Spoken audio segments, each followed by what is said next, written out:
Kita teruskan yang tadi ini. Di samping yang namanya membaca surat Fatihah yang tadi harus fasih, nah, yang tadi disebutkan syarat-syaratnya, terus harus didengar telinga sendiri. Ketika baca Fatihah, ingat ya, baca Fatihah belajar. Nah, belajarnya ini sendirian, Bismillahirrahmanirrahim, maksudnya seperti itu. Kenapa? Jadi kita bisa mengira-ngira ketika kita baca Fatihah ini telinga kita dengar sendiri. Jangan membaca surat Fatihah di dalam hati. Atau memang ada gerakan mulut tapi terlalu kecil yang kira-kira telinga tidak terdengar, itu juga berarti belum dianggap membaca surat Fatihah. Ingat ya, rukun qauli dalam sholat itu jumlahnya ada 5. Takbiratul ihram, membaca surat Fatihah, membaca tasyahud akhir, membaca sholawat, dan membaca salam. Di apa li? Takbiratul ihram, surat Fatihah, tasyahud akhir, membaca sholawat, salam. Itu ada 5 rukun qauli yang wajib fasih dan juga harus mengeluarkan suara yang kira-kira telinganya sendiri mendengar.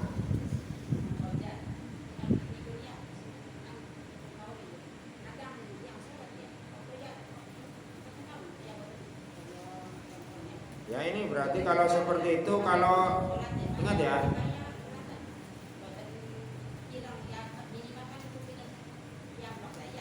iya. Ya berarti sholatnya tidak sah. Jadi takbiratul ihram dalam mengangkat tangan itu hukumnya sunnah. Ya, angkat tangan itu hukumnya sunnah. Jadi umpamanya langsung sedekap, yang penting Allahu Akbarnya mendengar, itu malah benar.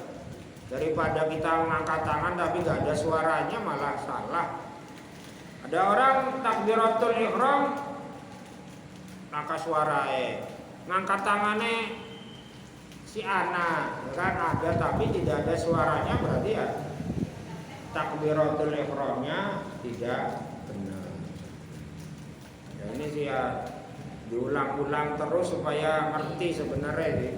Percuma ya kadang orang awam atau mungkin memang geblege orang sadar-sadar sih ya.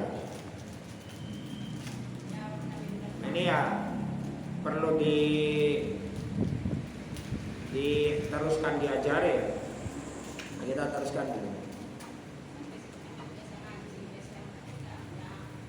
Memang dalam sholat ini kadang kita karena memang sudah menjadi kebiasaan atau memang diajari dari kecil, tapi kadang ketika kita melaksanakan sholat ini ada kesalahan, ini tidak langsung diberesi, yang akhirnya kebiasaan salahnya itu terus sampai tua. Nah, ini kita belajar sholat ini kan dari TK ya. Bahkan mungkin sebelum TK orang tua ini kadang ayo nang sholat. Ini kadang sudah diajari, tapi karena sudah praktek, kadang merasanya benar, sebenarnya ada kesalahan, tapi karena sudah menjadi kebiasaan, akhirnya tidak langsung dirubah, akhirnya terus salah. Tadi ya ada rukun qauli yang 5 itu, membaca takbiratul ihram,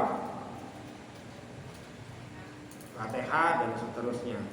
Kadang kita, anak-anak saya ini, anak yang ngaji di sini aja kadang sudah diomongin, ditekankan begini sholat. Tapi ketika praktek sholat, maksudnya praktek sholat bukan praktek belajar, memang sholat jamaah. Ini kadang sholat ya, moro-moro wis ruku, laka suarane laka umbik-umbike langsung Allahu Akbar ruku.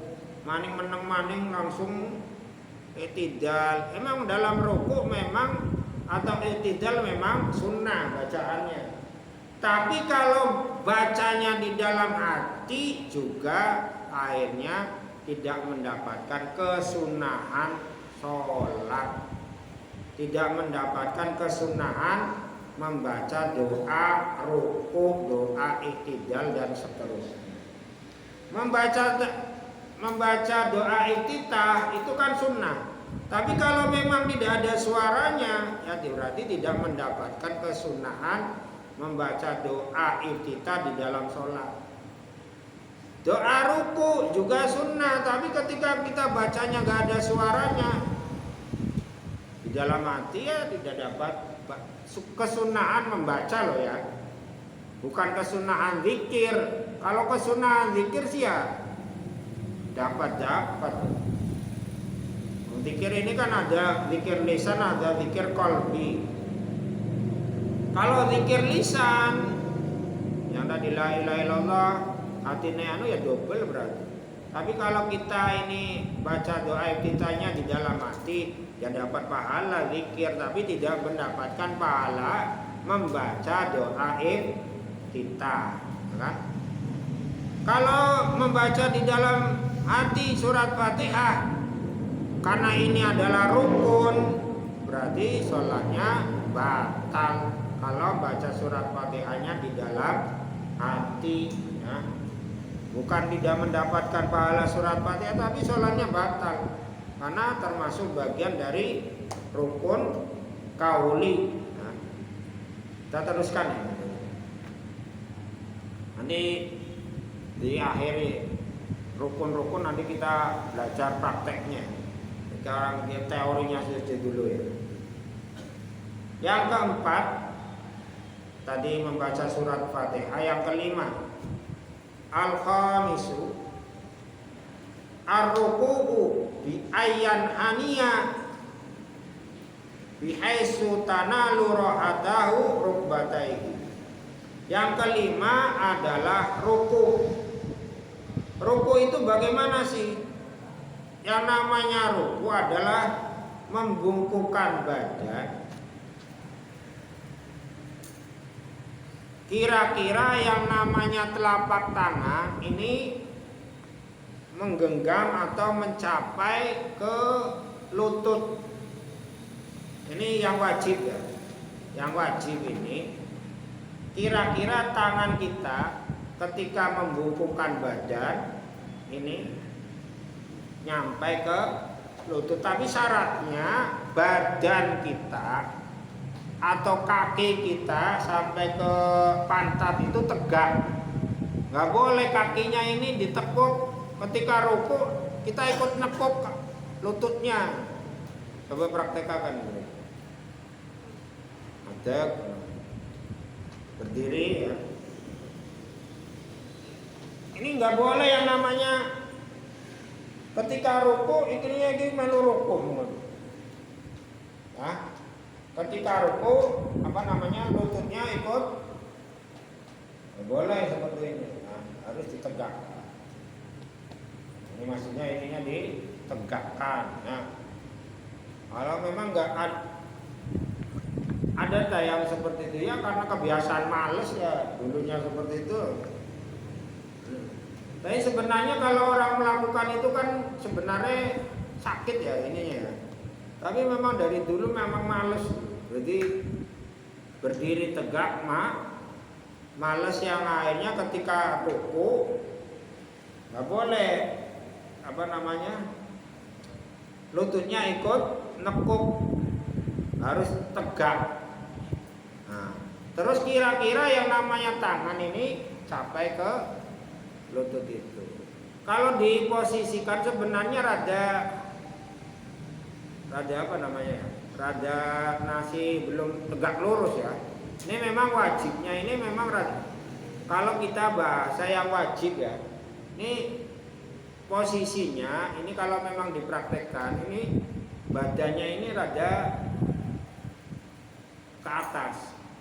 Makanya disunahkan ke bawah lagi supaya tegak lurus. Nah, ini kalau yang wajib ini yang seperti ini sudah dianggap wajib. Walaupun posisi badan masih, ya kan? Ini sudah cukup ini. Ini nggak boleh kamu kayak kurang begini, enggak. Yang wajib ini yang sambil ini sudah cukup. Walaupun masih naik ke atas, makanya disunahkan ke bawah lagi kira-kira supaya posisi badannya ini tegak nyiku ya. Kira-kira 90 derajat. Tapi yang wajibnya itu memang tangan yang penting nyampai ke siku dan pas ke lutut, terus ketika berdiri itu tegak, itunya kakinya tegak. Yang wajib itu sudah cukup. Beda kalau umpamanya belum nyampe, sudah dianggap ruku nggak boleh. Jadi ya kira-kira tadi ya, berdiri membungkukkan badan. Kira-kira yang namanya tangan nyampe ke lutut dengan posisi kaki tegak. Nah, ini kalau dalam keadaan normal, tapi kalau sudah tua, saya ini sudah bongkok, berdirinya sudah mengkelum atau melengkung, udah nggak bisa tegak lurus, bagaimana ya memang kamu memang seperti itu ya seperti itu, nggak usah harus ditegak-tegakkan. Memang sudah bongkok, ya kan, sudah bungkuk, atau memang kakinya kena penyakit apa sehingga akhirnya tidak lurus, ya seperti itu. Tapi beda kalau memang sudah dalam keadaan normal tapi salah, ya itu ya tidak dimaafkan. Ini jadi ruku. Ini rukun yang kelima. Rukun yang keenam, asadisu at-tuma'ninatu bihi biqadri subhanallah. Yang keenam adalah tuma'ninah di dalam ruku. Kira-kira lamanya berhenti tenang itu kira-kira membaca subhanallah lamanya. Ini tumaknina itu artinya apa sih? Yang namanya tumaknina itu as-sukun ba'dal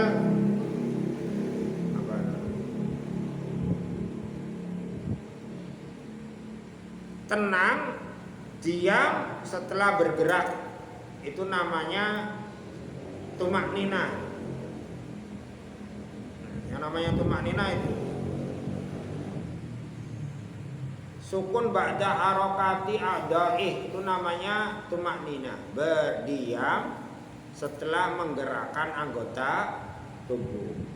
Jadi ketika ruku itu kan pakainya berdiri terus membungkukkan badan, itu namanya bergerak.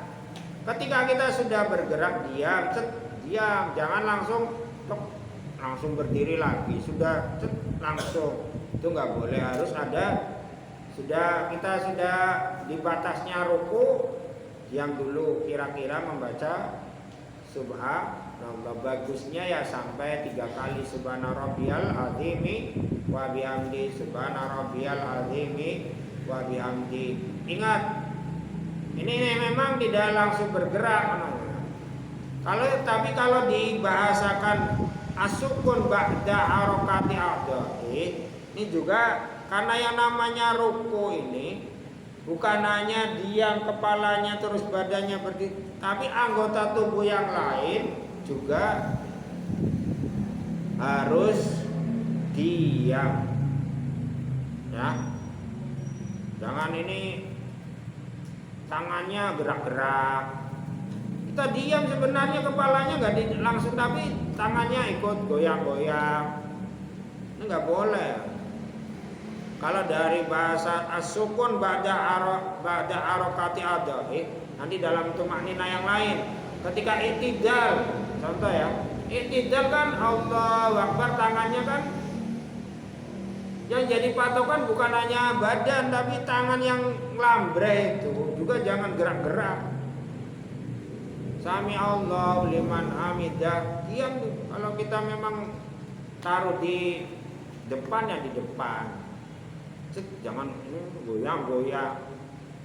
Ini berarti termasuk mengganggu atau merusak tumak nina. Tumak nina itu diam seluruh tubuh setelah bergerak. Ya, diusahakan semuanya diam ketika sudah capai ruku. Semuanya, jangan cuma kepalanya, tangan, kaki, jangan bergerak. Karena harus disyaratkan harus tumak nina. Tidak lama-lama, cuma subhanallah. Subhanallah itu berapa? 1 detik sih nggak ada. Pernya detik. Mungkin 1/10 detik lah. Ya. Itu biqadri subhanallah. Baru kalau yang subhanallah kan sebentar ya. Ini adalah rukun sholat yang ke-6. Yang pertama, ulang dari awal. Yang pertama adalah niat, kedua takbiratul ihram, yang ketiga berdiri jika mampu, yang kelima membaca surat Fatihah. Yang keempat membaca surat Fatihah. Yang kelima ruku, yang keenam tumak ninahnya ruku. Ini enak ya. Di samping kita harus prakteknya benar, secara ilmu kita juga harus bertambah, ya. Harus bertambah. Kenapa? Karena yang namanya semakin kita ilmunya tambah, kualitas sholatnya itu secara otomatis juga biasanya bertambah. Sholatnya orang yang berilmu dengan orang yang bodoh itu jauh berbeda. Nah, kalau umpamanya kita orang biasa sholat dengan seorang ulama yang sholat, sama-sama sholatnya, tapi dinilai oleh Allah berbeda jauh, ya kan? Jauh berbeda. Jadi kalau kita bisa contoh supaya kita ini tambah bersemangat dalam sholat. Makanya ada seorang ulama ini ketika mau sholat itu sudah menggabungkan ilmu-ilmu yang dia sudah pelajari. Oh, saya ini sholat ini harus begini-begini, harus ini dalilnya di Safinah, Sulamut Taufik atau kitab ini. Bahkan ada yang bisa menggambarkan sholat sesuai dengan dalil-dalil Al-Qur'annya. Ini baca ya. Sholat ini dalilnya, perintahnya ini, inna sholata tanha 'anil fahsya wal munkar, umpamanya hadisnya ini sampai bisa menggambarkan perintahnya Allah, perintahnya Rasul di dalam hadis. Itu kan kita kan nggak sampai, kan? Malah kadang kita sholat Allahu Akbar mikirakennya yang lain, ya kan? Makanya berbeda jauh. Apalagi kita sudah belajar ini, ketika bacaan seperti ini menurut yang kitab yang sudah saya pelajari Sulamut Taufik, sholat harus begini, luar biasa, ya kan? Makanya kita harus punya patokan, ibadah itu harus punya patokan minimal ya. Kitab Sulamut Taufik, saya pernah belajar kitab Sulamut Taufik ini supaya ketika sholat punya patokan, menurut kitab Sulamut Taufik begini sholat. Ya sudah, ini berarti kita sudah luar biasa, bagian dari orang-orang yang beribadah, beramal dengan ilmu. Karena ada sebuah keterangan,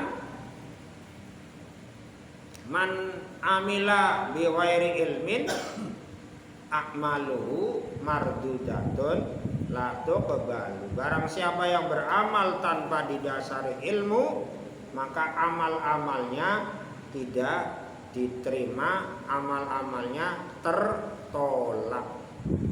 Makanya kita sudah punya dasar. Oh, saya belajar sholat ini menurut kitab Sulamut Taufik yang pernah saya pelajari. Saya belajar ngajinya di sini. Ya berarti kita bagian dari orang-orang yang beramal didasari dengan ilmu. Apalagi kita sudah belajar kitab-kitab yang lain menurut kitab Fathul Qorib, Fathul Mu'in, Fathul Wahhab dan yang lain. Dan kitab-kitab yang lain ya, luar biasa berarti. Ini berarti kita bagian-bagian orang-orang yang khusus, ya kan? Makanya kadang ada orang sholat, kamu sholat ini menurut kitab apa? Nggak tahu, pokoknya saya ikut-ikut saja. Pernah ngaji di musola begitu, kitab apa ya? Pokoknya ngajarinnya mengkonon. Ya lumayan berarti kan? Orang-orang yang lumayan berarti gurunya. Nah, tapi kalau kita prakteknya sudah pernah diajari oleh kiai ini, saya juga belajar ngaji kitab ini berarti kan bagian dari orang yang khusus, apalagi sampai kitab-kitabnya sudah banyak sekali. Ya makanya amalnya orang bodoh dengan orang yang berilmu kan jauh berbeda. Walaupun mungkin sama-sama sah, tapi secara nilai berbeda jauh. Ini yang penting kita yakin yarfa'illahu alladziina amanu wa utul ilma darajat. Pasti Allah akan mengangkat derajatnya orang-orang yang beriman dan orang yang berilmu di antara kita. Nah, saya berilmu, saya ngaji, saya belajar kitab Sulamut Taufik dan yang lain, berarti ibadah saya, terutama ini dalam pembahasan sholat, ibadah sholat saya punya dasar, yaitu didasari dengan ilmu. Subhanakallahumma wa bihamdik asyhadu an la ilaha illa anta astaghfiruka wa atubu ilaik. Billahi taufiq wal hidayah. Wassalamualaikum warahmatullahi wabarakatuh.